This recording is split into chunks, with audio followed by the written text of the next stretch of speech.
ஏன் அப்படி கத்திட்டே இருக்க? சும்மா பயமுத்திர வேலையில வச்சுக்கிட்டு இருக்காரு. ஆமா, இதுக்கெல்லாம் நாங்க ஒன்னும் பீதியெல்லாம் ஆக மாட்டோம், தெரிஞ்சுக்க. போடி ஆத்தா, நாங்க உன்ன மாதிரி கொல்ல பைய பார்த்தவங்க. வாடா சீக்கிரமா. எது வாடா?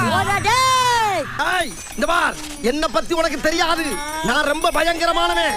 கொல்லிமலை பேயி, மோகினி பிசாசு, ரத்த காட்டேரி எல்லாம் ரத்தம் கக்க ஓட வச்சவன். எடக்கு பண்ணாம அந்த கிளைய விட்டு ஓடிரு. ஓடுற ரயில உயிரோடு வந்து 2 துண்டு ஆனவடா. அதுக்கு இந்த மாதிரி நீ விழுவியா? ஓடுற ரயில்ல நான் போய் விழுவா? இது சரிப்பட்டு வராது. இப்ப உன்னை வெளுக்கிற வெளியில நீ எப்படி ஓட போற மட்டும் பாரு. என் காத்தாயி. ஏண்டா, என்ன கிளை வாயில இருந்து பழைய ஆரன் சவுண்ட் வந்து கப்புன்னு முடிக்கிச்சு? தெரியலையே. என்னன்னு பாரு. என்னடா கிளவி செத்து போச்சா?